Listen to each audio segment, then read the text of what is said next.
დილამშვიდობისა, ეს საზოგადოებრივია, თქვენ კი უყურებთ გადაცემას პირადი ექიმი მარი მალაზონია სრული თარგმანი.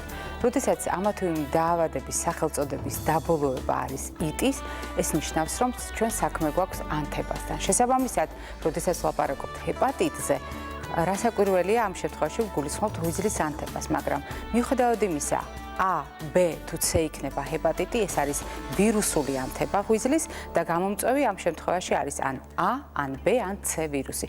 დეტალურად ამის შესახებ მოგვიანებით ვისაუბრებთ, როდესაც შევადარებთ მათ ერთმანეთს, განსაკუთრებით ყველა იმ მაყურებელს უნდა ვუპასუხოთ, რომელთაც აინტერესებდათ რა არსებითი განსხვავება A და B ჰეპატიტის შორის. მანამდე ტრადიციულად უნდა წარმატებთ. ვიქტორინა, თეას მივესალმებით, დილამშვიდობისა თეა.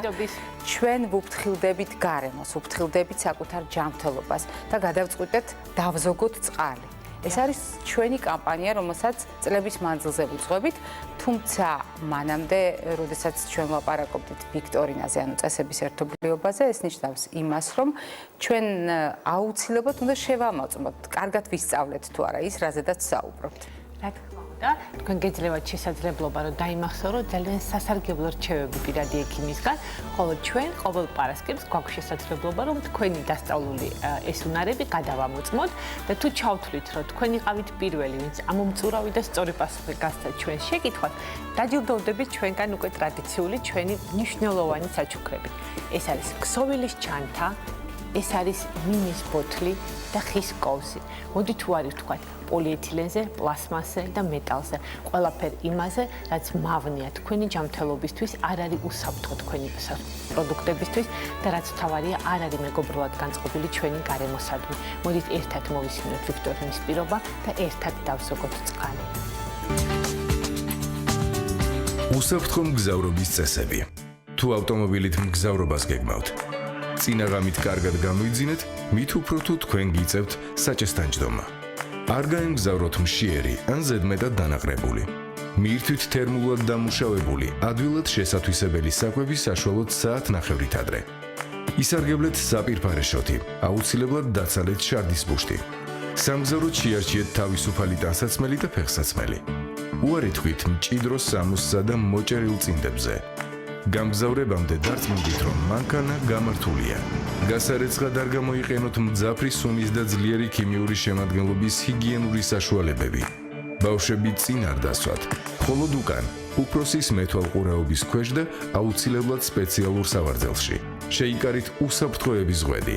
გახსოვდეთ, რომ ჩვენი ორგანიზმისთვის გარემოს ოპტიმალური ტემპერატურა 18-20 გრადუსი ცელსიუსია, მაქსიმუმ 23. თუ რომელიმე მგზავრს ალერგია აქვს, უმჯობესია ბოლომდე აწიოთ ფანჯრების მინები. მგზავრობისას არ დაელოდოთ წყურვილს პირიქით, დაასწარით და დალიეთ წყალი. დაუშვებელია ჭამასმა მოძრავ ავტომობილში, იმისთვის რომ თავიდან ავიცილოთ უცხო სხეულის სასუნთქ გზებში. თუ მანქანის სალონში მწერი შემოფრინდა, ჩამოუშვით ფანჯრის მინა, ან გაჩერდით. გააღეთ კარები და გზა განაგრძეთ მას შემდეგ, რაც დარწმუნდებით, რომ მწერი გაფრინდა. პერიოდულად გააჩერეთ მანქანა და ფეხით გაიარეთ. სიცოცხლის გახანგრძლივება და არა გადამდებ დაავადებათა თავიდან აცილება შესაძლებელია. სწორი კვებით, რეგულარული ფიზიკური აქტივობით, თამბაქოზე უარის თქმით. აირჩიე ჯანსაღი ცხოვრების წესი პირადი ექიმის რჩევით. როდესაც ჯანსაღ ცხოვრების წესზე ვსაუბრობთ, ჩვენ ვითვალისწინებთ იმ ცოდნასაც, რომელსაც ვფლობთ ამა თუ იმ დაავადების შესახებ. მაგრამ განსაკუთრებით მნიშვნელოვანია ხოლმე ზოგჯერ გადავამოწმოთ ეს ცოდნა, განსაკუთრებით მაშინ, როდესაც ვადარებთ ამა თუ იმ დაავადებას და დღეს თქვენი თხოვნით ვეცდებით შევადაროთ სწორედ A და B ჰეპატიტი, რადგან ძალიან ბევრ მაყურებელს ჰქონდა ამასთან დაკავშირებული კითხვები და ამაში დაგვეხმარება დღევანდელი ჩვენი გადაცემის სტუმარი, რომელიც გახლავთ ინფექციონისტი, თბილისის სახელმწიფო სამედიცინო უნივერსიტეტის პროფესორი, ქალბატონი მაია ბუწაშვილი. დილამშვიდობისა მაია. დილამშვიდობისა. როდესაც ჩვენ ვამბობთ შევადაროთ ჰეპატიტები, ანუ ამ შემთხვევაში მე დაუბრუნდები იმ ფრაზას, რომელიც გამოვიყენე საუბრის დასაწყისში, შესავალში, რომ ვლაპარაკობთ ვირუსულ ჰეპატიტებზე. მოკლედ გითხარით, ანუ ჰეპატიტი შეიძლება არავირუსულიც იყოს? დიახ, რა თქმა უნდა, ჰეპატიტი შეიძლება იყოს საერთოდ არაინფექციურიც, მაგალითად გამოწვეული ალკოჰოლით, ეგრეთ წოდებული ალკოჰოლური ჰეპატიტი, შეიძლება იყოს ეგრეთ წოდებული ცხიმოვანი ჰეპატიტი და ბევრი სხვადასხვა მიზეზით ეგრეთ წოდებული აუტოიმუნური ჰეპატიტი, სია ძალიან დიდია და ვირუსული ჰეპატიტები არის მხოლოდ ერთი ნაწილი ჰეპატიტების. და როდესაც ჩვენ ლაპარაკობთ A, B, C, ამ შემთხვევაში ცალსახად ვირუსულ ჰეპატიტებს გულისხმობთ ყველა შემთხვევაში. რა თქმა უნდა. და იგულისხმება, რომ ეს ვირუსები ერთმანეთისაგან განსხვავებულია და სხვადასხვა დაავადებასთან გვაქვს საქმე თავისი ბუნებით. დიახ, ეს ვირუსები მკვეთრად განსხვავდება ერთმანეთისგან თავიანთი აგებულებით, თავიანთი მოქმედების მექანიზმით. ერთადერთი რაც მათ აერთიანებთ არის ის, რომ სამივე მათგანი იწვევს ღვიძლის ანთებას. სხვა ყველა კრიტერიუმით ეს დაავადებები მკვეთრად განსხვავდება ერთმანეთისგან. და როდესაც ჩვენ ამ თემაზე ვსაუბრობთ, მე გადავინაცვლებ დაფასთან. შესაბამისად ვუპასუხებთ ყველა იმ კითხვას, რომელიც აი ამ განსხვავებისათვის ძალიან მნიშვნელოვანია დასამახსოვრებლად. საზოგადოება როგორც წესი ტრადიციულად შეკრებს ხოლმე იმ კითხვებს, რომელიც სხვადასხვა დროს ლოგიკურად წარმოიშვება. მაგალითად, ჩვენ ყველა დაავადებაზე ვსაუბრობთ გენეტიკურ ფაქტორებთან. კავშირი არსებობს თუ არ არსებობს, ამიტომ აქაც დავიწყოთ ასე და ძალიან სწრაფად გავიაროთ ეს საკითხები. ანუ გენეტიკა არის თუ არა მნიშვნელოვანი, როდესაც ჩვენ ვლაპარაკობთ ღვიძლის ამ შემთხვევაში ვირუსულ დაზიანებას. ზოგიერთ შემთხვევაში გარკვეულ როლს ასრულებს, მაგალითად B-C ჰეპატიტის შემთხვევაში. დიახ, ამიტომ ეს უნდა გადმოვანაცვლოთ განსაკუთრებით B-C ჰეპატიტის შემთხვევაში. დავამაგრებ მე, დიახ. ბრძანეთ მაია, თქვენ. ბევრი თანამედროვე კვლევა მიმდინარეობს ამჟამად, რომლებიც ადგენს, რომ არსებობს ეგრეთ წოდებული გენეტიკური წინასწარგანწყობა იმის მიმართ, ადამიანის ორგანიზმში განვითარდება თუ არა ეგრეთ წოდებული ქრონიკული ჰეპატიტი. ანუ ვირუსის განდევნას მოახერხებს ადამიანის ორგანიზმის თუ სამუდამოდ დარჩება მის სისხლში. ეს გარკვეულად გენეტიკურ ფაქტორებთან დაკავშირებული არის. სეზონი ჰეპატიტებთან დაკავშირებით არის თუ არა აქტუალური თემა საერთოდ, იმიტომ რომ ხშირ შემთხვევაში, როდესაც ჩვენ ლაპარაკობთ B-C ჰეპატიტზე, ძნელად წარმოსადგენია, რომ მაგალითად მხოლოდ ზაფხულში დაემართოს ადამიანს B ჰეპატიტი და არ დაემართოს ზამთარში. მაგრამ მაინც რა კავშირი აქვს აი ამ დასახელებული შემთხვევებიდან, როდის არის უფრო აქტუალური სეზონური? B-C ჰეპატიტის სეზონთან კავშირი თავისთავად ცხადია, როგორც ბრძანეთ, არ აქვს. გარკვეული მინიმალური კავშირი სეზონთან A ჰეპატიტს შეიძლება ქონდეს, რადგან წყლისმიერი და საკვებით გადამდები ინფექცია. დიახ, სწორედ იმიტომ, რომ გადადების გზები არის თავისებური და ჩვენ ამასთან მივალთ. სქესობრივი ნიშნით შეგვიძლია ვიმსჯელოთ კაცები თუ ქალები, ანუ დედრობითი თუ მამრობითი სქესი უფრო ხშირად. B-C ჰეპატიტის შემთხვევაში თუ ჩავთვლით, რომ მაღალი რისკის ქცევები მეტად არის მამრობითი სქესთან ასოცირებული, ამდენად შეგვიძლია სქესობრივ ნიშანზეც ვისაუბროთ. რეალურად ჩვენ ამ შემთხვევაში საყურადღებო ზონებს გამოვყოფთ, მაგრამ ასაკი ჩვენ გვაქვს ყვითელ ზონაში, ანუ სიფრთხილის ზონაში, იმიტომ რომ გარკვეული ასაკი სიფრთხილეს მოითხოვს, როგორც A ჰეპატიტის შემთხვევაში, ასევე B-C ჰეპატიტის შემთხვევაში. მოდით გააგრძელეთ ეს აზრი, რატომ არის? ასაკი ყველაზე მეტად ამ წუთში აქტუალური A ჰეპატიტის შემთხვევაში, ვინაიდან ჰიგიენის წესებთან არის ასოცირებული A ჰეპატიტის რისკი. დიახ. თუმცა შემიძლია ვთქვა, რომ B-C ჰეპატიტზეც გარკვეული ასაკობრივი ჯგუფები უფრო მაღალი რისკის ქვეშ არის ქცევის წესიდან გამომდინარე, თავისთავად ცხადია. თქვენ ბრძანებდით, რომ სეზონი ან ასაკი, იგივე ჰიგიენის თვალსაზრისით, განსაკუთრებულ რისკს წარმოადგენს მაგალითად A ჰეპატიტისათვის, იმიტომ რომ გადაცემის გზები არის განსხვავებული ამ დაავადებების და ეს თავის მხრივ განსაზღვრავს რისკებს. ფეკალურ ორალური. აი ასეთ ტერმინს ხმარობთ ხოლმე, როდესაც ვლაპარაკობთ ეგრეთ წოდებულ ჭუჭყიან ხელებზე და ჭუჭყიანი ხელების დაავადებებზე. ანუ ამ შემთხვევაში იგულისხმება არა მარტო დაბინძურებული ხელები, არამედ დაბინძურებული წყალი, დაბინძურებული საკვები. ეს A ჰეპატიტში გავაერთიანეთ ეს რისკები. მართალია. აქედან გამომდინარე, მოდით ახლა ჩამოვაყალიბოთ, გავამთლიანოთ სეზონიც, ასაკიც და გადაცემის გზებით. შესაბამისად, ყველაზე მაღალი რისკის ჯგუფი ვინ არის და რატომ? ყველაზე მაღალი რისკის ჯგუფია ბავშვები. ზოგადად ჩვენი ტიპის ქვეყნებში, განვითარებად ქვეყნებში 10 წლამდე ასაკის თითქმის 80% ბავშვთა ასაკში ინფიცირდება ჰეპატიტით. ეს იმას არ ნიშნავს, რომ ყველა სიმპტომები გამოუვლინდება. ძალიან ბევრი, მაგალითად, მოზრდილობის ასაკში შემთხვევით იკეთებს გამოკვლევას, გადატანილი აქვს თუ არა ჰეპატიტი და მისთვის სიურპრიზად აღმოჩნდება, რომ გადატანილი აქვს, ისე რომ სიმპტომები არც ჰქონდა. როდესაც ბავშვთა ორგანიზებულ დაწესებულებაში, საბავშვო ბაღში, სკოლაში არის ჰეპატიტის შემთხვევა, ბევრი ბავშვი გადაიტანს ამ ინფექციას სრულად უსიმპტომო დაცს, თუმცა ნაწილი მათგანი სიმპტომურად გადაიტანს.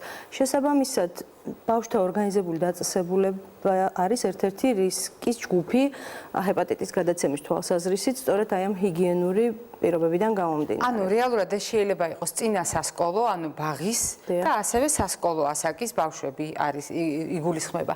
და სეზონი შესაბამისად უნდა ვივარაუდოთ, რომ შემოდგომა ზამთარი, ანუ როდესაც ისინი მივიდნენ ბაღში, მივიდნენ სკოლაში, ასეა მაია. დიახ, ანუ როდესაც ბავშვთა კოლექტივებში თავს იყრიან ბავშვები, აქ მატულობს თავისთავად ცხადია რისკი ჰეპატიტის გავრცელების.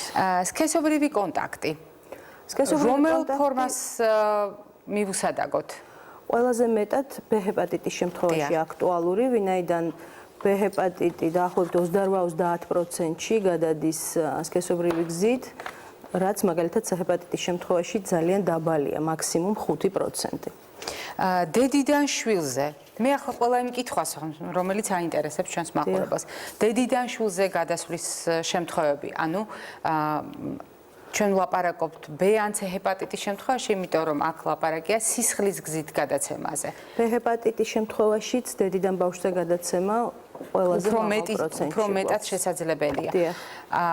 ჩვენ გვაქვს აგრეთვე სისხლის გადასხმის საკითხი, ანუ როდესაც სისხლის გადასხმა წარმოადგენს რისკს, ამ შემთხვევაში იგულისხმება B ან C თუ ორივე შესაძლებელია თანაბრად. ორივე ცალსახად.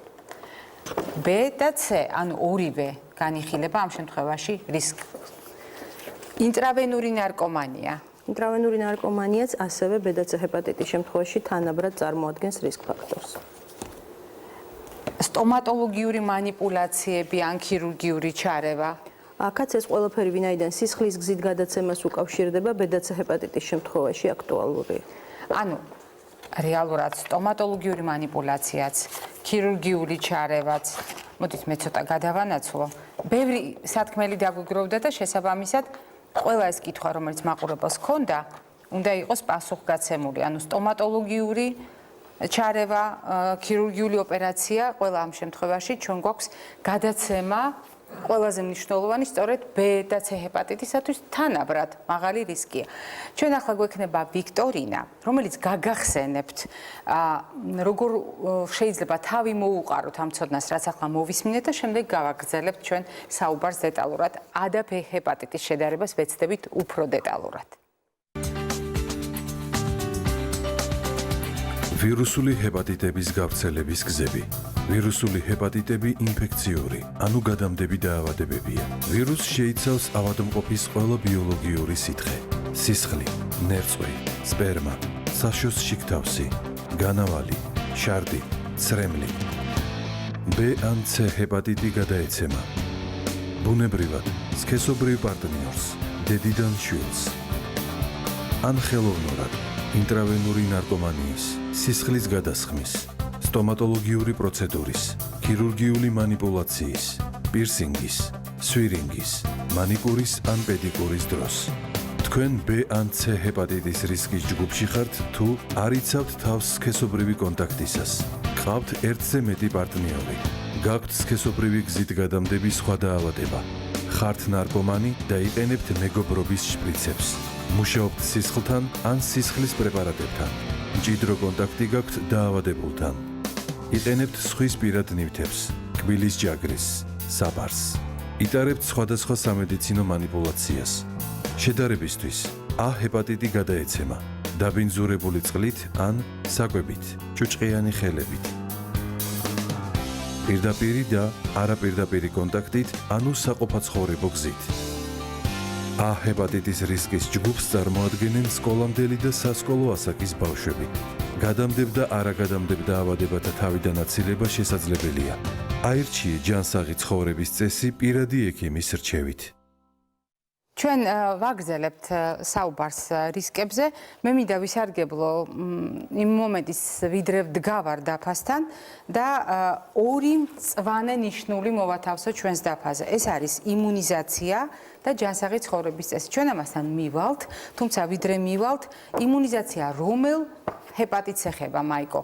A, B და C ჰეპატიტიდან. A ჰეპატიტს და B ჰეპატიტს. სამწუხაროდ C ჰეპატიტის ვაქცინა ჯერ არ არსებობს. ამიტომ ჩვენ გვრჩება იქ ერთადერთი გზა, რომელიც სამივე შემთხვევაში არის უნივერსალური. ეს არის ჯანსაღი ცხოვრების წესი. მე სიამოვნებით ამას ყველაზე მაღლა მოვათავსებთ. ანუ შევთანხმდით, რომ იმუნიზაცია ეხება როგორც A ჰეპატიტს, ასევე B ჰეპატიტს, თუმცა ჯანსაღი ცხოვრების წესი არის სამივე ჰეპატიტისათვის საერთო. ჩვენ მაყურებელი დაგვიკავშირდა, დაგვისვა კითხვა და მე აუცილებლად უნდა დაგისვათ ეს კითხვა თქვენ, შემდეგ გავაგრძელებთ. პლაზმაფერეზი ჩაუტარდა ჩვენს მაყურებელს და არის თუ არა ეს პროცედურა რისკი იმისათვის, რომ დაავადდეს ჰეპატიტით. ჩვენ მაყურებელსაც უნდა ავუხსნათ, რას ნიშნავს ეს პროცედურა და შემდეგ უკვე რისკები. პლაზმაფერეზი, ანუ როგორც ვთქვათ, უხეშად მოსახლეობაში სისხლის გაწმენდას უწოდებენ, ერთ-ერთი არის ჩვეულებრივი სამედიცინო მანიპულაცია. აქ ცხადია A ჰეპატიტზე არ ვსაუბრობთ, ლაპარაკია B და C ჰეპატიტის პოტენციურ რისკზე და როგორც ყველა სამედიცინო მანიპულაცია, თუ არ არის სწორად დაცული ინფექციური კონტროლის პრინციპები, რისკს რა თქმა უნდა ქმნის, მაგრამ კიდევ ერთხელ ვიმეორებ, ეს ეხება ნებისმიერ სამედიცინო მანიპულაციას, მათ შორის პლაზმაფერეზს, რომლის დროსაც თუ წესები სწორად არის დაცული ინფექციის თავიდან ასაცილებლად, ცხადია რისკი არ არის. თუ დარღვევა მოხდა რაიმე პროცედურის ინფექციის კონტროლის თვალსაზრისით, რისკი რა თქმა უნდა არსებობს. მოდით დავუბრუნდეთ A და B ჰეპატიტს. თქვენ ბრძანებდით, რომ გადაცემის გზები რეალურად ჩვენ აქ ძალიან კაფიოდ გავმიჯნეთ ერთმანეთისაგან. როგორ გადაეცემა ეს დაავადებები, გავმიჯნეთ ერთმანეთისაგან რისკის ჯგუფები, თუმცა სიმპტომები ყველა შემთხვევაში დაავადებას ჰქვია ჰეპატიტი, მიუხედავად იმისა, A ვირუსმა გამოიწვია თუ B ვირუსმა გამოიწვია. ეს ნიშნავს თუ არა იმას, რომ ჩვენ ნიშნები გვაქვს მსგავსი. როდესაც ვირუსი თავიდან შეიჭრება ორგანიზმში, ეს ეხება სამივეს. ვითარდება ეგრეთ წოდებული მწვავე ჰეპატიტის სურათი. მწვავე ჰეპატიტი ერთნაირად ვითარდება სიმპტომების მხრივ, ეს არის სტანდარტულად რაც ყველა მიცის კანის შეყვითლება, სკლერების შეყვითლება, შარდის გამუქება, ღია ფერის განავალი, გულისრევის შეგრძნება, ეს სტანდარტულია ყველა ჰეპატიტისთვის. თუმცა ეს სიმპტომები შეიძლება მეტნაკლები ხარისხით გამოვლინდეს სხვადასხვა ჰეპატიტის დროს და ასაკთანაც არის ეს კავშირში. მაგალითად, A ჰეპატიტის შემთხვევაში, რაც უფრო ადრეული ასაკის არის ადამიანი და განსაკუთრებით სულ მცირე ასაკის ბავშვებში, A ჰეპატიტი ნაკლებად მიმდინარეობს სიმპტომურად, ხოლო რაც უფრო მოზრდილს ემართება, მით უფრო მაღალია რისკი იმისა, რომ სიყვითლით განვითარდეს. რაც შეეხება B და C ჰეპატიტს, აქ კიდევ უფრო ნაკლებად არის სიმპტომები წარმოდგენილი. მწვავე ჰეპატიტის შემთხვევაში ძალიან ხშირად, პრაქტიკულად უმრავლეს შემთხვევაში სრულიად უსიმპტომოდ იჭრება ვირუსი ორგანიზმში, ისე რომ ადამიანი ამას ვერ აფიქსირებს და მხოლოდ შემთხვევით გებულობს სხვადასხვა გამოკვლევების დროს. ისეთი სიმპტომები, როგორც არის მაგალითად ცხელება, ანუ ტემპერატურა, მაგალითად საერთო სისუსტე, უმადობა, უხალისობა შეიძლება იყოს თუ არა დაკავშირებული ჰეპატიტებთან. ამ შემთხვევაში A ჰეპატიტთანაც და B ჰეპატიტთანაც. მწვავე ჰეპატიტის სიმპტომებად შეიძლება ეს სიმპტომებიც მოგვევლინოს, როგორც თქვით, თუმცა B და C ჰეპატიტის შემთხვევაში ბევრად უფრო იშვიათობას წარმოადგენს, A ჰეპატიტის შემთხვევაში მწვავე ფაზაში შეიძლება ეს სიმპტომები შეგვხვდეს.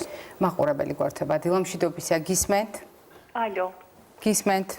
მაინტერესებს, მეუღლე მყავს 50 წლის. აი თვალის გარსების სიყვითლე აღენიშნებოდა და აი ძირითადად მეტეორიზმის პრობლემით მოვხვდით გამოკვლევებზე.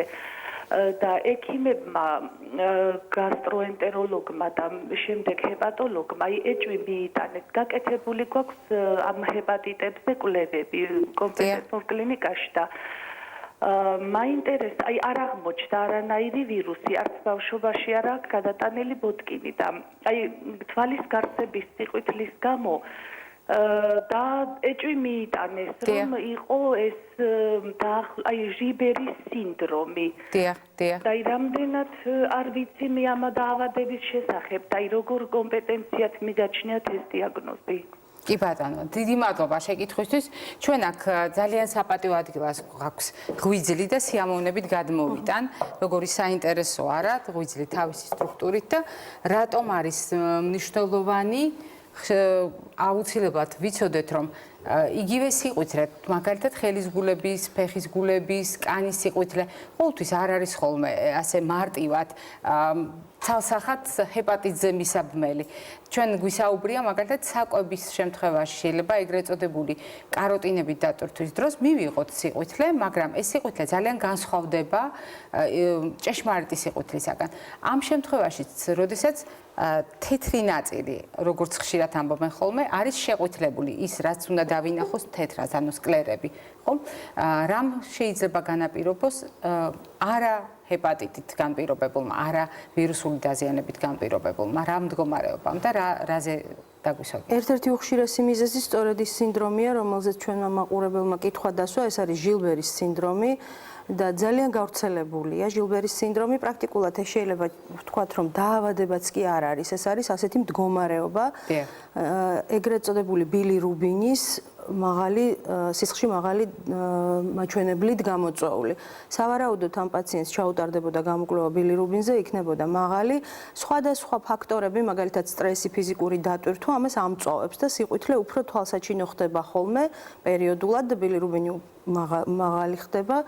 თუმცა ეს არ არის საშიში მდგომარეობა და ჟილბერის სინდრომი, როგორც თქვით, საკმაოდ გავრცელებულია, დაახლოებით 3-დან 5%-მდეა მოსახლეობის სხვადასხვა კვლევებით და შეუძლია პაციენტს არ ინერვიულოს, იმიტომ რომ ეს არ არის სიცოცხლისთვის საშიში მდგომარეობა და პრაქტიკულად შეიძლება ვთქვათ, რომ დაავადებაც კი არ არის. ეს არის ასეთი მდგომარეობა, რომელიღაცა კონკრეტული ნივთიერების ორგანიზმში ცირკულაციის.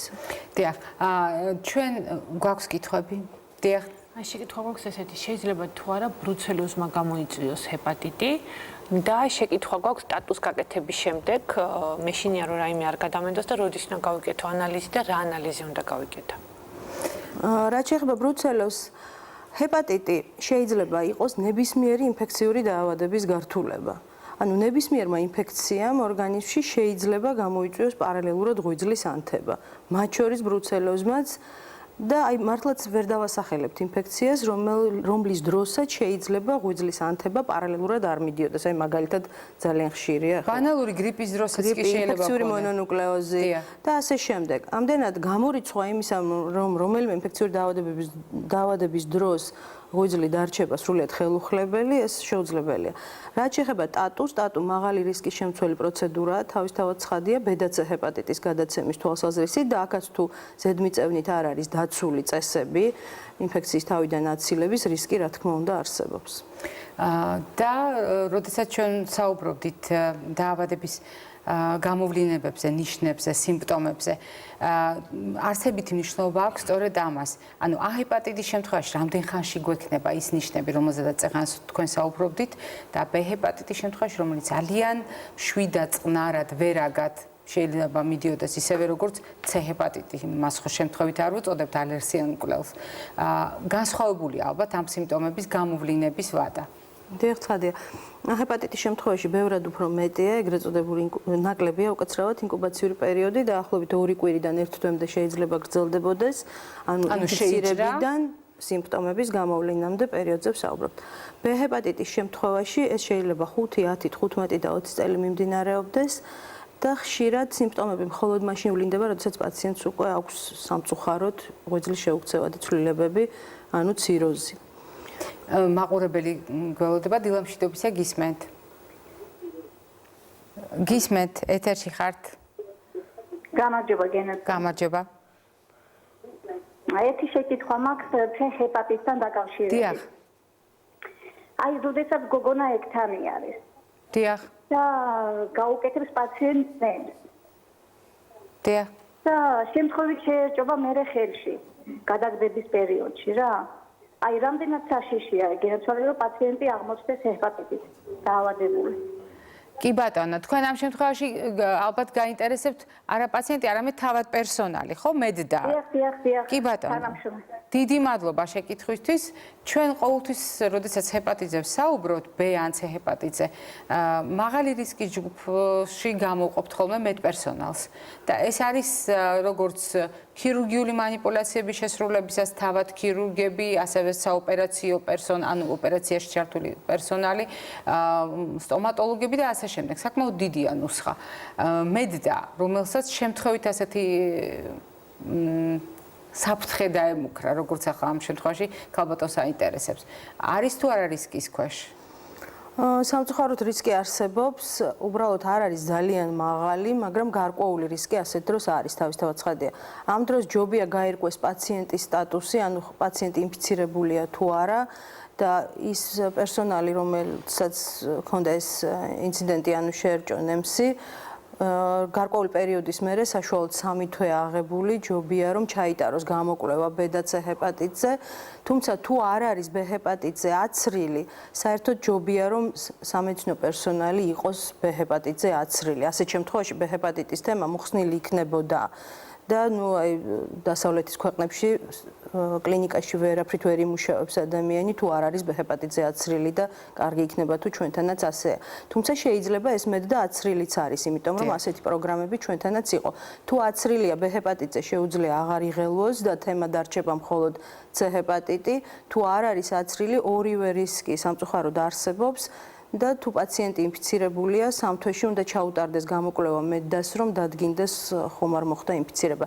თუმცა შეუძლია არ ინერვიულოს, იმიტომ რომ პროცენტულად რისკი ძალიან დაბალია, მაგრამ არსებობს. ჩვენ ახლა სიახლის ბლოკი გვაქვს და შემდეგ ფიზიკური აქტივობის ბლოკით და ბევრი პრაქტიკული რეკომენდაციით დაგიბრუნდებით.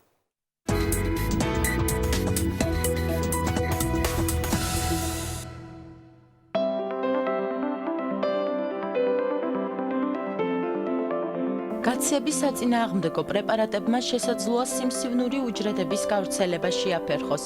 ახალი კვლევის შედეგებზე ჰოკაიდოს უნივერსიტეტის მეცნიერები საუბრობენ. ანთებითი ფაქტორების სიმსივნური პროცესების განვითარებას რომ ხელს უწყობს დადასტურებულია.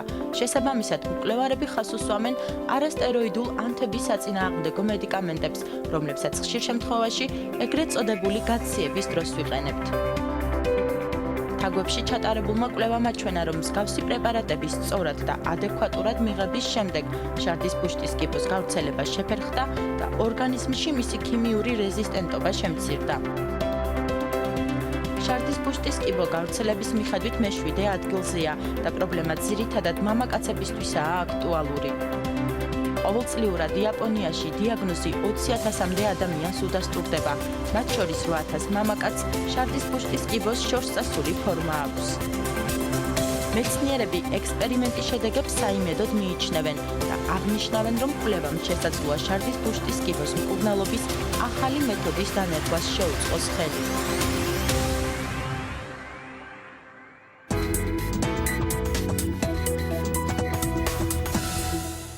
გასაკვირველია, ჩვენ ყოველთვის ყურადღებით ვადევნებთ ალყურს ყველა სამეცნიერო სიახლეს, რომელიც ამა თუ იმ დარგში ხდება, განსაკუთრებით საინტერესოა ხოლმე, იმიტომ რომ ბევრი კითხვა აქვს საზოგადოებას სიმსივნური პროცესების განვითარებასთან დაკავშირებით და ვნახოთ, როგორ განვითარდება მოვლენები.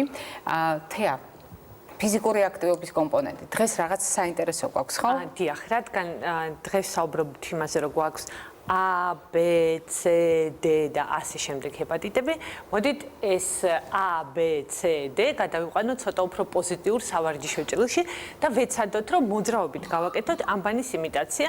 მით უფრო რომ ეს არის ძალიან მოსახერხებელი ვარჯიში ბავშვებისთვისაც, ოფისებშიც არ გჭირდებათ არანაირი დამატებითი ინვენტარი, შეგიძლიათ ჩართოთ რაიმე მუსიკა, რომელიც მოგწონთ და ვეცადოთ, რომ ეს ამბანის ასოები გამოვსახოთ, ოღონდ არა მხოლოდ ხელით, არამედ მთელი სხეულით. მაგალითად, 100 თვის ჩვენ გვჭირდება აი ესეთი ხატავთ მოძრაობა. დიახ. იგივე გვეხება B-საც, ანუ ზოლი და აუცილებლად ვეცადოთ, რომ და შეიძლება დიდი ასოები გამოვსახოთ. იგივე ეხება C-საც, ანუ მაქსიმალურად ვეცადოთ, რომ მთელი სხეული იყოს ჩართული და კიდევ უფრო სახალისოა, თუ თქვათ ბავშვები ეცდებიან, რომ თავიანთი სახელები გამოსახონ და ეს გააკეთონ მაგალითად სწრაფად. აი მე ვეცდები ხარ, რომ ჩემი სახელი ძალიან სწრაფად დავხატო და ამაში შეგვიძლია რომ ბავშვები შევაჯიბროთ კიდევაც ერთმანეთს. თუ ამას გააკეთებთ ნელა, ეს იქნება ესეთი გაჭიმბაზე ვარჯიში, რაც შეიძლება დიდი ასო გამოვსახოთ, რაც შეიძლება უფრო ვრცლად. თუ თქვენ ამას გააკეთებთ ძალიან სწრაფად, ისე როგორც მე გავაკეთებ მაგალითად, ხო? ეს იქნება საშუალება, რომ გამოგვივიდეს ესეთი ძალიან კარგი კარდიო ვარჯიში. თუ ეცდებით, რომ თქვენ სიმაღლეზე უფრო მაღლა დაწეროთ, მაშინ ეს იქნება ძალიან მაღალი დატვირთვის კარდიო ვარჯიში. მაგალითად, ანუ შევხვდეთ და ისე შევხვდეთ და ხო, მაღლიდან დავიწყოთ წერა. ესეც შეგვიძლია რომ გავაკეთოთ, ინვენტარი არ გჭირდება, ძალიან სახალისოა, შეგიძლიათ ძალიან აქტიურად ივარჯიშოთ დღის განმავლობაში ცოტ-ცოტა. სულ შეგიძლიათ გამოიყენოთ როგორც ლათინური ანბანი, მაშინ მოკლე გამოგივათ. შეგიძლიათ გამოიყენოთ ქართული ანბანი. შენი სულში მიხედვით და ხმის მიხედვით უკვე მივხვდით, რომ სერიოზული დატვირთვა. მაიკო და მე ამას გამოვცდით უკვე გადაცემის შემდეგ. აუცილებლად მით უფრო რომ ჩვენ ამ გზით ანბანსაც გავიმეორებთ. ძალიან სახალისო იქნება, იმიტომ რომ არ იქნება ასოცირებული ცალსახად ვარჯიშთან და დამოკიდებული იქნება ჩვენს ფანტაზიაზე. შეგიძლიათ ნებისმიერი გზავნილი გავუგზავნოთ ერთმანეთს მოძრაობით. შეიძლება დავხატოთ კიდეც, ხო? ყვავილები დავხატოთ, პეპლები დავხატოთ. შეგვიძლიათ ნებისმიერი რაღაცა გავაკეთოთ. ძალიან კარგი ვარჯიში იყო. მაყურებელი გვერდება, დილამშვიდობისა გისმენთ. მოგესალმებით. გამარჯობა. შეგიძლიათ დასვათ კითხვა დილამშვიდობისა. ქალბატონო მარი. გამარჯობა. 10 წლის გოგონას რამოდენიმე 7 წლის ასაკში ჰქონდა ვირუსული მონონუკლეოზი. დიახ. და მაინტერესებს, აი თუ არის რომელიმე ჯგუფთან დაკავშირებული და რა შეიძლება, რომელი ანალიზი შეიძლება რომ ჩავუტაროთ კიდევ გოგონას. ახლა ყველაფერი ნორმალურია. უკაცრავად არ გათიშოთ. ანუ თქვენ გაინტერესებთ ჰეპატიტის რისკი აქვს თუ არა გოგონას? რომელმაც გადაიტანა მონონუკლეოზი თუ კითხვა რა დიახ, აი გასაგებია. აი მე საშიშროება თუ არის აი ამ ბავშვთან. კი ბატონო, დიდი მადლობა შეკითხვისთვის. როდესაც ბავშვმა ერთი ინფექციური დაავადება გადაიტანა. მართალია 10 წლის არის ახლა, მაგრამ 7 წლის ასაკში. შობელს ბუნებრივი აქვს კითხვა განსაკუთრებით მაგალითად ჰეპატიტთან დაკავშირებით, ხომ 10 წელი სასკოლო ასაკია. არსებობს იმის რისკი, რომ ბავშვს დაემართოს ჰეპატიტი. არის თუ არა პირდაპირ კავშირი ამ დაავადებებს შორის და მათი განვითარების რისკებს შორის? ამ ბავშვს არავითარი გაზრდილი რისკი იმისა, რომ დაემართოს რომელიმე ჰეპატიტი არ აქვს. მონონუკლეოზის ვირუსი სრულად ცალკე სხვა ინფექციაა. 3 წლის წინ თუ გადაიტანა მონონუკლეოზი და უთხრეს რომ ყველაფერი მშვიდობიანად დამთავრდა, აღარავითარი საშიშროება არ ემუქრება, მით უმეტეს რომელიმე ჰეპატიტის ვირუსის არავითარი გაზრდილი რისკი ამ ბავშვს არ აქვს. და გამოკვლევებზე გითხრა ქალბატონმა, დარწმუნებული ვარ, როდესაც ეს დიაგნოზი დაისვა ეპშტეინ-ბარის ვირუსთან დაკავშირებით, აუცილებლად შეფასებას გააკეთებდნენ ექიმები, სხვაგვარად არ დასვამდნენ ამ დიაგნოზს, თუმცა ახლა ჭირდება თუ არა ამ ბავშვს გამოკვლევების ჩატარება. ქალბატონმა რა გიქით? თუ ეპშტეინ-ბარის ვირუსის გამოკვლევაზე ვსაუბრობთ, მონონუკლეოზის სრულად განკურნების გამოკვლევა არის ეგრეთ წოდებული ებნა ანტისხეულები, ალბათ გაკეთებული ექნება ამ ბავშვს. ეს არის ის ანტისხეულები, რომელთა გამოჩენა უკვე ნიშნავს, რომ მონონუკლეოზი დამთავრდა, ანუ ბავშვი განიკურნა, ვარაუდობ რომ გაკეთებული ექნება, თუ არა საბოლოო სიმშვიდისთვის შეუძლია შობელს გაუკეთოს ეს გამოკვლევა, ეგრეთ წოდებული ებნა G კლასის ანტისხეულები და თუ ისინი ბავშვს უკვე აქვს დადებითი, ნიშნავს რომ სრულად განკურნებულია და ამ ვირუსის პრობლემა აღარასოდეს აღარ დაუდგება. ჩვენ დავბრუნდეთ ADB ჰეპატიტთან. თავისი გამოვლინებით ჩვენ შევადარეთ ერთმანეთს. შევადარეთ აგრეთვე ფაზები, როდესაც ჩვენ ლაპარაკობთ მწვავე ფაზაზე, ქრონიკულ ფაზაზე, აუცილებლად უნდა დავუბრუნდეთ თემას. შეიძლება თუ არა ჰეპატიტი დაემართოს ორჯერ ბავშვს. ხშირად გვეკითხებიან. შეიძლება თუ არა ჰეპატიტს ქონდეს ქრონიკული ფორმა. და ამით შევადაროთ ჩვენ B ჰეპატიტს. ჰეპატიტის ქრონიკული ფორმა არ არსებობს, ეს ცალსახაა. ხელახლა დამართებაც არ არსებობს. არსებობს ანუ თუ დაგვემართა, მოვრჩით დიახ, ჰეპატიტის თემა დასრულებულია. უბრალოდ არსებობს ჰეპატიტი ერთი შეხედვით თითქოს მორჩენილი და მეორე ტალღა შეიძლება იყოს, მაგრამ ეს ისევ იმ ინფექციის ეპიზოდია. ანუ უბრალოდ არ დასრულდა პროცესი და ამის გამო. დიახ. თორემ ხელახლა ინფიცირება შეუძლებელია მყარი იმუნიტეტს ტოვებს და მისი საწინააღმდეგო ანტისხეულები ეს სისხლში რომ გავიზომოთ, მთელი ცხოვრება გვაქვს დადებითი, თუ გვაქვს გადატანილი ჰეპატიტი. მაიკო, აბა შევადაროთ ახლა ბ-დაც ჰეპატიტს. განსაკუთრებით, როდესაც ვადარებთ ა და ბ ჰეპატიტს, რა კითხვები ჰქონდათ მშობლებს. ბ ჰეპატიტის შემთხვევაში ხელახლა ინფიცირების, ანუ დაავადების ხელახლა დაავადებით დასაჩუქრების ხელახლა ალბათობა არსებობს თუ არა? არა, ბ ჰეპატიტის ერთხელ აქვს მხოლოდ ადამიანს, უბრალოდ ბ ჰეპატიტს ა ჰეპატიტისგან განსხვავებით სამწუხაროდ შეიძლება ჰქონდეს გაქრონიკულების ტენდენცია, ანუ ქრონიკულ ინფექციად ჩამოყალიბება შეუძლია, ანუ როდესაც ვირუსი დარჩება ორგანიზმში და მას ვეღარ განდევნის იმუნიტეტი. მოზრდილებში 5%-ია გაქრონიკულების რისკი, ბავშვებში ბევრად უფრო მაღალია. თანდაყოლილი ბ ჰეპატიტის შემთხვევაში 90%-ზე მეტია სამწუხაროდ. ანუ ბ ჰეპატიტის ვირუსს ძალიან ხშირად შეუძლია დარჩეს ორგანიზმში და გამოიწვევს ქრონიკული ინფექცია. ასევეა C ჰეპატიტი. C ჰეპატიტს ყველაზე მაღალი აქვს გაქრონიკულების პროცენტი, 80%-ზე მეტია იმის შანსი, რომ როდესაც C ჰეპატიტი დაგვემართება, ის აღარ დატოვებს ჩვენს ორგანიზმს. დილამშვიდობისა გისმენთ? გამარჯობა ხალბატონო მარი. გამარჯობა. მე მაინტერესებდა, მე მაქვს C ჰეპატიტი. დიახ. ვიმკურნალე უკვე, გავდა 2 თვე. მაინტერესებს C ჰეპატიტი საერთოდ სისხლში რჩება სამუდამოდ და ორგანიზმშიც რჩება სამუდამოდ, თუ სისხლიდანაც გადის და ორგანიზმიდანაც გადის ვირუსი. კი ბატონო, დიდი მადლობა შეკითხვისთვის. სხვადასხვა ძალიან ბევრი ადამიანი, ვინც ახლა პროგრამულად იტარებს მკურნალობას, მაინც ცდილობს გადაამოწმოს ხოლმე ეს ინფორმაცია და სრულად ბუნებრივია და ლოგიკურია, რომ ასეთი კითხვა ჩნდება. მოდით უპასუხოთ. დიახ, ეს ის კითხვა, რომელსაც ყველა პაციენტი სვამს პრაქტიკულად. მკურნალობის დასრულებიდან თუ ჯერ 2 თვეა გასული, თქვენ სავარაუდოდ საკონტროლო ანალიზი საბოლოო ჯერ არ გაქვთ გაკეთებული. დასრულებიდან მესამე თვეს კეთდება საბოლოო ანალიზი. თუ გეტყვიან, რომ თქვენ განიკურნეთ, ნიშნავს, რომ C ჰეპატიტის ვირუსი თქვენ სისხლში, არც ორგანიზმში, არც ღვიძლში არსად აღარ არსებობს. და ნიშნავს, რომ ნამდვილად განიკურნეთ.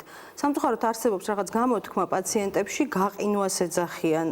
ესეთი ტერმინი არ არსებობს მედიცინაში, ეს არის განკურნება. თუ გითხრეს, რომ განიკურნეთ, ესე იგი განიკურნეთ.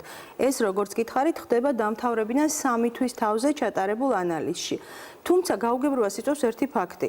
ანტისხეულები, ანუ ის ნაწილაკები, რომლებიც ჩვენს ორგანიზმში გამომუშავდება ინფექციის დროს, მთელი ცხოვრება რჩება ორგანიზმში და როდესაც არ უნდა ჩაიტაროთ პირველადი გამოკვლევა C ჰეპატიტზე, მაინც აჩვენებს, რომ თქვენ სისხლში ეს ვირუსი ოდესღაც იყო.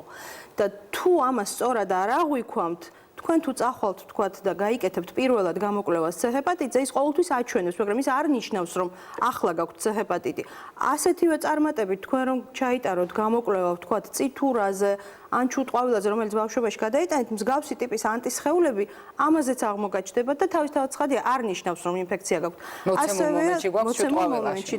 ასევეა C ჰეპატიტიც. ამიტომ მოკლედ, თუ თქვენ ექიმი გეტყვით, რომ განიკურნეთ, ნიშნავს, რომ სრულად განიკურნეთ, უბრალოდ არ მოხდეთ თქვენც იმ გაუგებრობაში, როდესაც გაიკეთებენ თავიდან პირველად გამოკვლევას, უჩვენებს დადებითს და მე პაციენტი ნერვულობს, რომ ისევ C ჰეპატიტია. და ერთი კითხვა წაგვიკითხე და გავიკეთე C ჰეპატიტზე ანალიზი, მითხრობს, რომ ზუსტად არ ჩანს ანალიზში არის თუ არა. გავიკეთე მეორე და იგივე პასუხი მივიღე. მე ვიღებ ჰორმონალურ აბებს და ხომ არ შეიძლება ცვლილება ამით იყოს გამოწვეული. ეს ცოტა უცნაური შემთხვევაა, როგორც წესი, კლინიკამ საბოლოოდ უნდა გაარკვიოს პაციენტის სანერვიულო, ეს არ უნდა იყოს.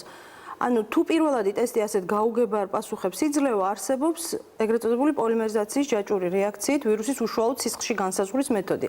ამ პაციენტს ამ მეთოდით უნდა ჩაუტარდეს გამოკვლევა, რომ საბოლოო ჯამში გაირკვეს, ეს არის ეგრეთ წოდებული ცრუ დადებითი, თუ მართლაც აქვს მას სისხლში ვირუსი. ანუ პაციენტმა უნდა ჩაიტაროს ეგრეთ წოდებული მოკლედ რომ ვთქვათ PCR გამოკვლევა, ანუ უშუალოდ სისხლში ვირუსის განსაზღვრა, რომ საბოლოოდ გაირკვეს ეს ანტისხეულები. ორი კითხვა უნდა მოვასწრო ახლა. ანუ, როდესაც ჩვენ ვლაპარაკობთ სრულ დადებითი, ეს ნიშნავს, რომ ასეთი რამ შესაძლებელია და რამდენად შეიძლება იყოს ამ პროცესში, აი ამ სირთულეში, დიაგნოსტიკურ სირთულეში დამნაშავე ჰორმონული პრეპარატები. შეიძლება იყოს თუ არა დამნაშავე? ზოგადად ნებისმიერი ადამიანის შემთხვევაში შეიძლება მივიღოთ ეგრეთ წოდებული ცრუდადებითი პასუხი ლაბორატორიული, ეს შეიძლება 5%-მდეც არსებობდეს ამის შანსი და ამისთვის არსებობს მე დამადასტურებელი მეთოდები. ჰორმონალური პრეპარატების მიღება ერთ-ერთი პირდაპირი რისკ ფაქტორი ცრუდადებითის არ არის. თუმცა ნებისმიერ ადამიანში შესაძლებელია ხდებოდეს ასეთი რამ, რომ მას არ აქვს ინფექცია და რატომღაც ანალიზი უჩვენებს საეჭვო შედეგს. ამისთვის არსებობს ეგრეთ წოდებული დამადასტურებელი მეთოდი და ეს უნდა გაიკეთოს პაციენტმა. ჩვენ ახლა სიახლის ბლოკი გველოდება და შემდეგ კვების ბლოკით დაგიბრუნდებით.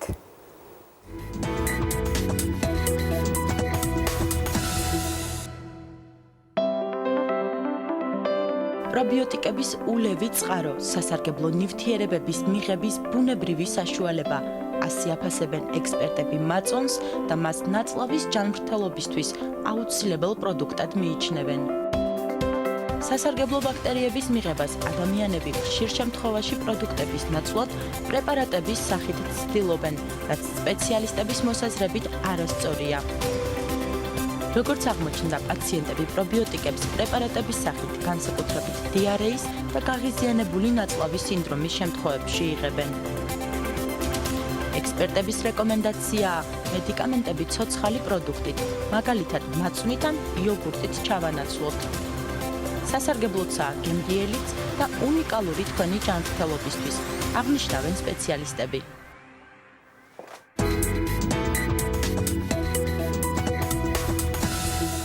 ჩვენ დავბრუნდით კვების ბლოკში და ცდილობთ ვუპასუხოთ ყველა იმ მაყურებელს, რომელსაც კვებასთან დაკავშირებული კითხვები ჰქონდა, თუმცა მანამდე მე სიამოვნებით მინდა გითხრათ, რომ დღეს ჩვენი რადიო საქართველოს ცენტრალური რადიო გახდა 92 წლის და რასაკვირველია მას ვულოცავთ ამ თარიღს, საკუთარ თავსაც ვულოცავთ და სრულად საქართველოს, იმიტომ რომ ეს იყო განსაკუთრებული მოვლენა და ეტაპი ჩვენი საზოგადოების განვითარებაში და ასეთი ხანდაზმული რადიოს არსებობა ნამდვილად საამაყოა ყველასათვის.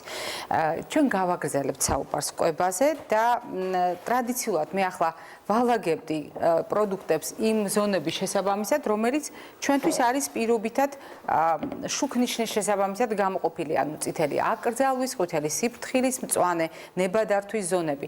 და მე მინდა რომ ამ შემთხვევაში რამდენიმე საკითხზე გავამახვილო ყურადღება. როდესაც ჩვენ გვიკავშირდება მაყურებელი და ჰეპატიტთან დაკავშირებულ კვებაზე გვეკითხება, ყოველთვის არის გამახვილებული ყურადღება მხოლოდ ცხიმებზე. რაც არ არის სწორი და არ შეესაბამება რეალობას, იმიტომ რომ თუ ჩვენ ვლაპარაკობთ კვების მოდელის შეხამებაზე დაავადებასთან და დაავადების მკურნალობასთან, მაშინ რომელიმე ერთ საკვებ ნივთიერებაზე, ანუ ნუტრიენტზე არ უნდა გავამახვილოთ მხოლოდ ყურადღება.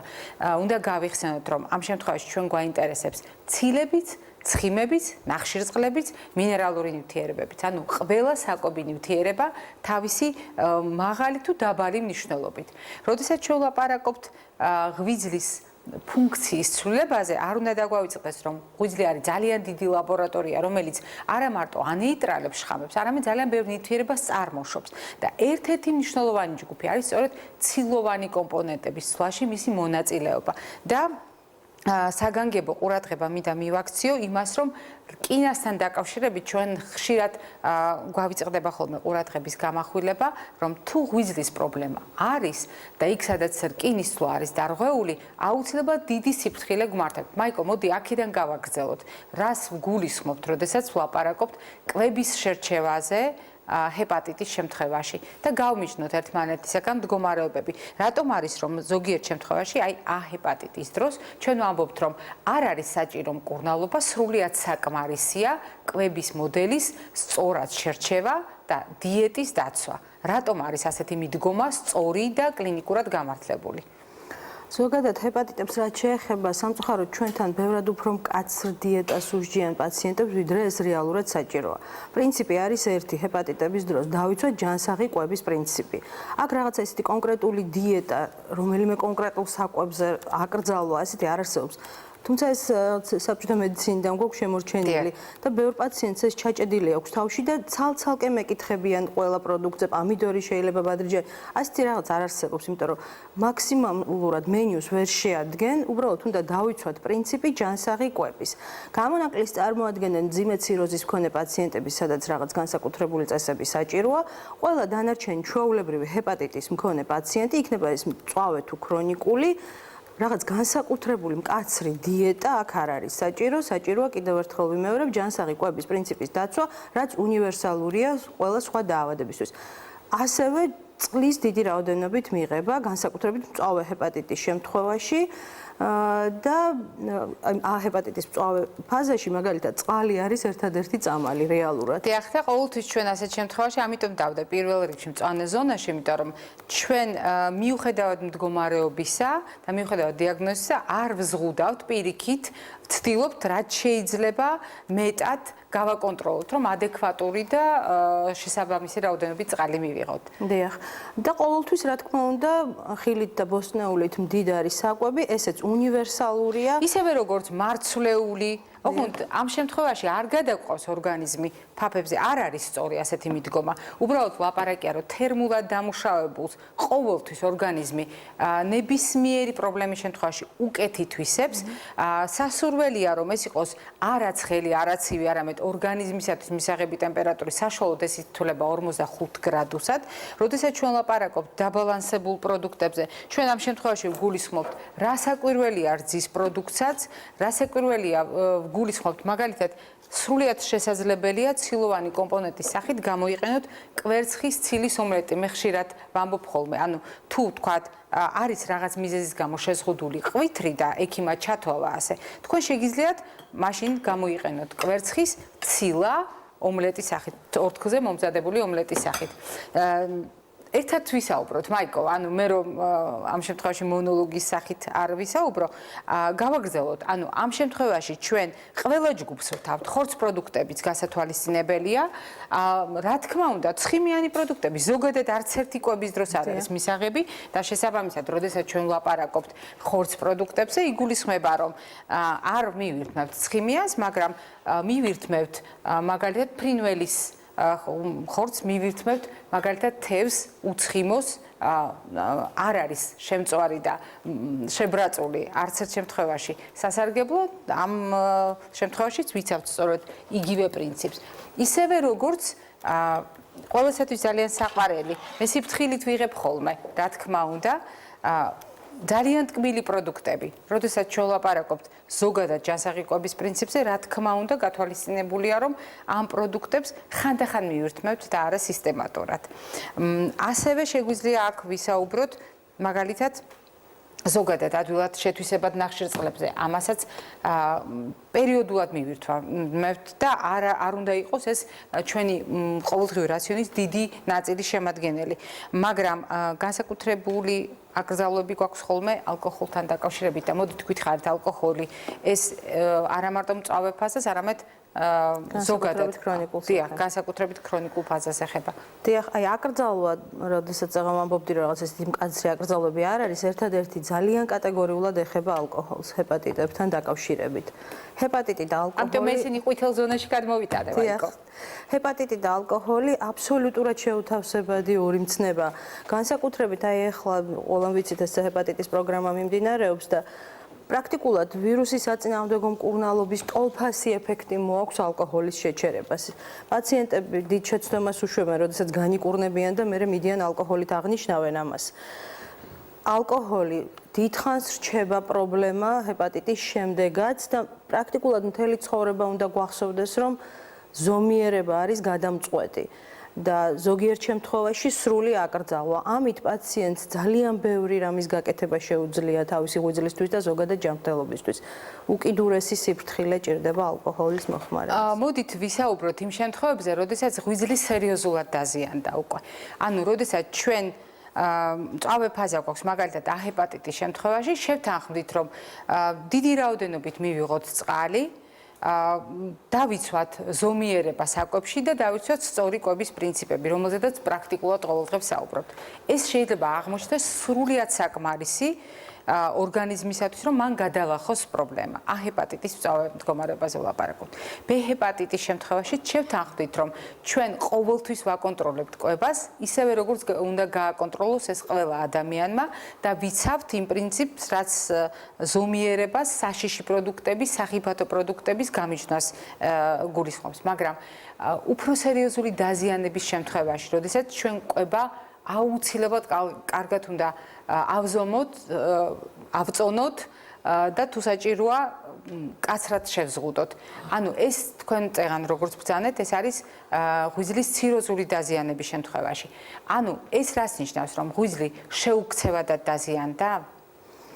ღვიძლის ციროზი თავისთავად ნიშნავს ღვიძლში ეგრეთ წოდებული ფიბროზული ქსოვილის, ანუ ნაწიბურების დიდი რაოდენობით წარმოქმნის შედეგს.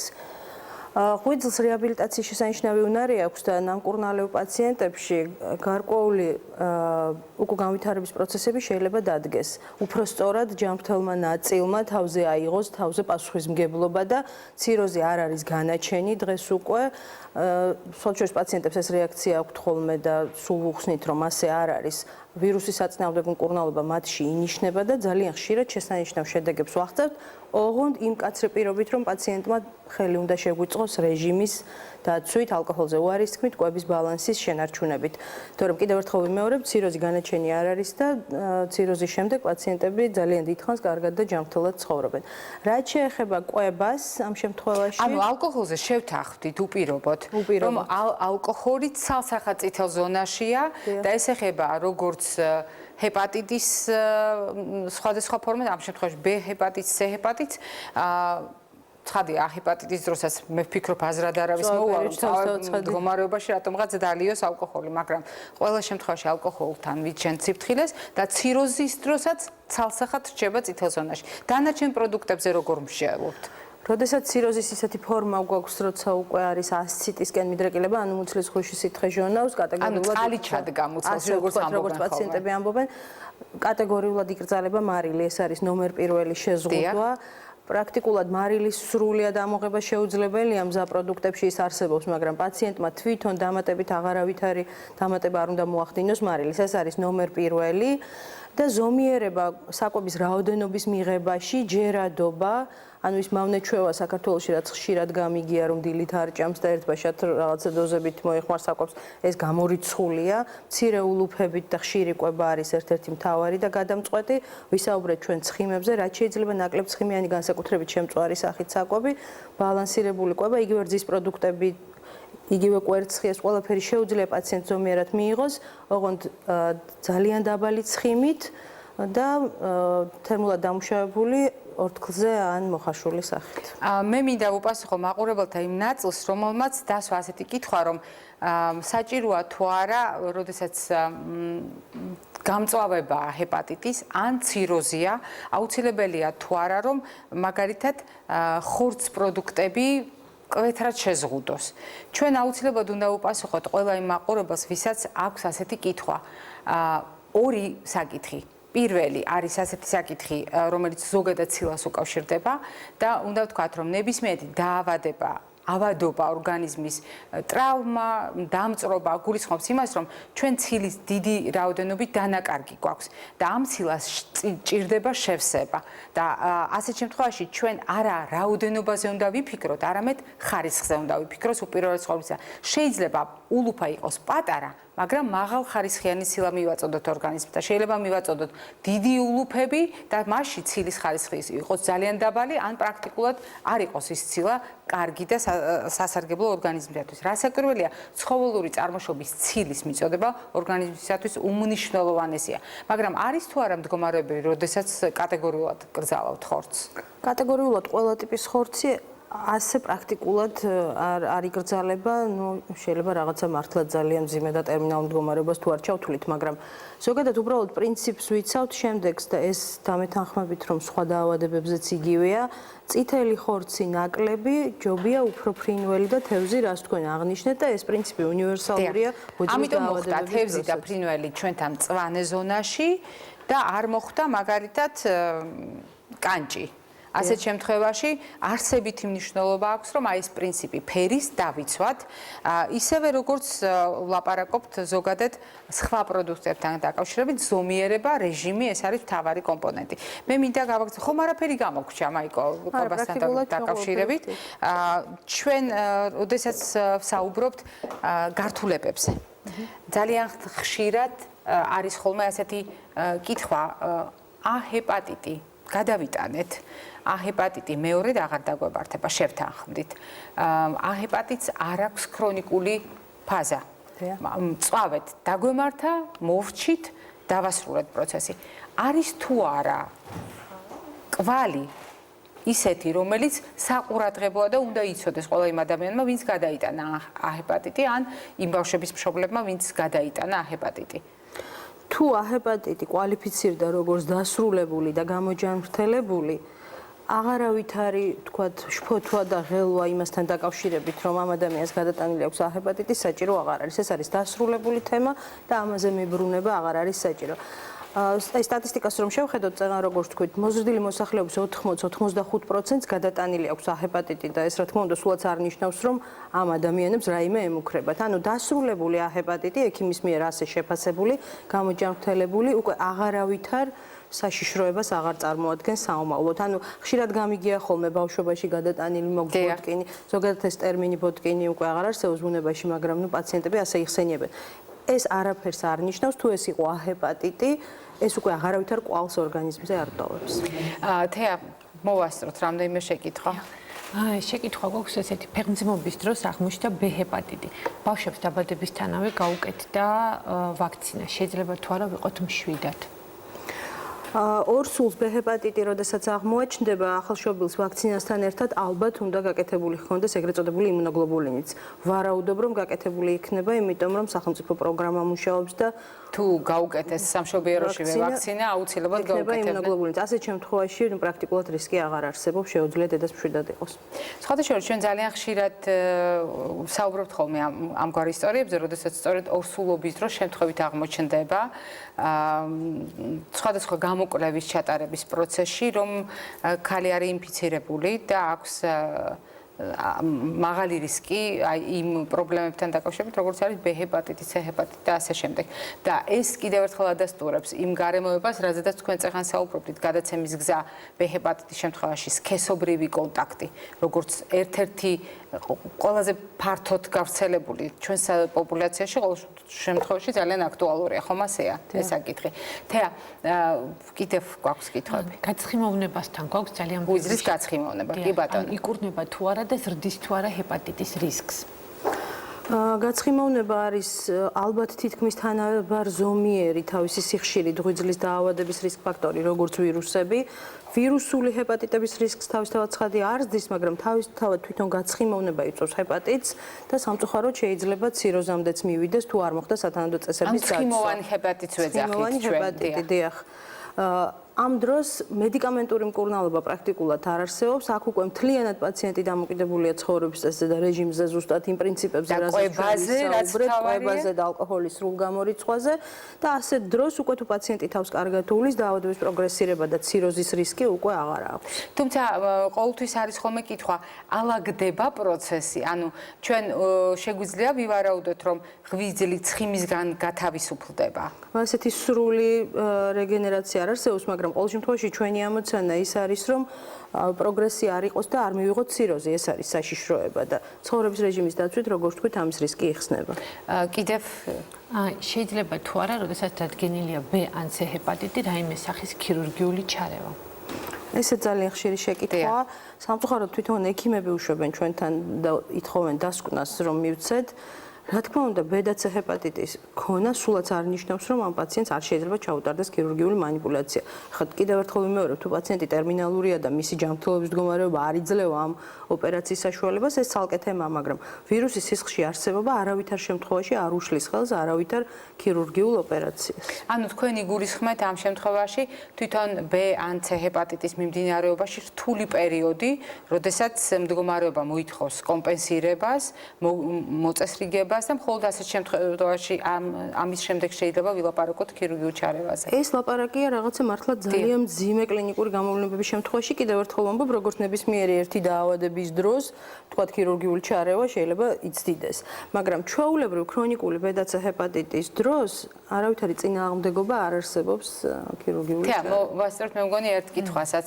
რამოდენიმე შეკითხვა იყო სხვა ჩვენს ამასთან დაკავშირებით, რომ B, C, S ჰეპატიტები გულისხმობს თუ არა, რომ საიმე სხვა პრეპარატების მიღება არ შეიძლება. მაგალითად, კრუნჩხვის საწინააღმდეგო, მაგალითად, ჰორმონალური პრეპარატები ახდენს თუ არა გავლენას ძირითადი დაავადების მიმდინარეობაზე. ზოგადად თავიდან ჩვენ ჰეპატიტების მიზეზები ჩამოვთვალეთ და ერთ-ერთ მიზეზად ვთქვით მედიკამენტური ჰეპატიტი. ანუ მედიკამენტები არავირუსული. დიახ, მედიკამენტები ერთ-ერთი რისკია, რა თქმა უნდა, ჰეპატიტის, ამიტომ ძალიან დიდი სიფრთხილით ინიშნება ჰეპატიტების დროს. ეს არ ნიშნავს, რა თქმა უნდა, რომ პაციენტს ეკრძალება ნებისმიერი მედიკამენტის მიღება, ყველას უნდა უბრალოდ გონივრულად შერჩევა, მეთვალყურეობა და ღვიძლის ფუნქციების კონტროლი. და ვიდრე დავასრულებთ მაყურებელი, რომელიც დაგვიკავშირდა ოსტეოპოროსთან დაკავშირებით მე არ მინდა უპასუხო დავტოვო დანარჩენ მაყურებელს მინდა ვუთხრა რომ ჩვენ მაყურებელმა დასვა ასეთი კითხვა მან მოისმინა ასეთი ინფორმაცია თუ ამოიკითხა ზუსტად არ ვიცით ყოველ შემთხვევაში ასეთი ინფორმაცია მიიღო რომ მარწყვი იწვევს ოსტეოპოროს ვერ დავეთანხმებით ამ მოსაზრებას თუ რატომ ამაზე დეტალურად ჩვენ აუცილებლად ვისაუბრებთ მე მარწყვის შესახებ ნაწილობრივ გესაუბრეთ გუშინ ვახსენე როდესაც იოდის წყაროს სეზონურ წყაროებზე ვსაუბრობდით თუმცა თემას მე დავუბრუნდები და აუცილებლად გავაქარწყლებთ ამ ეჭვს რომ შეიძლება რომელიმე ერთმა პროდუქტმა მიზანმიმართულად გამოიწვიოს ოსტეოპოროზი მოკლედ დიდი მადლობა მაიკო დღევანდელი სტუმრობისთვის მაყურებელს შევახსენებ რომ დღეს ჩვენ ცადეთ და თქვენი თხოვნით ძალიან ვრცლად ვისაუბრეთ A და B ჰეპატიტზე, ზოგადად ჰეპატიტებზე მოგვიწია საუბარი და ჩვენი გადაცემის სტუმარი გახლდათ ინფექციონისტი თბილისის სახელმწიფო სამედიცინო უნივერსიტეტის პროფესორი კაბატონი მაია ბუწაშვილი. ჩვენ ერთმანეთს შევხვდებით ხვალ და ვეცდებით გავარკვიოთ არის თუ არა გულის უკმარისობა სეზონთან დაკავშირებით განსაკუთრებით საყურადღებო.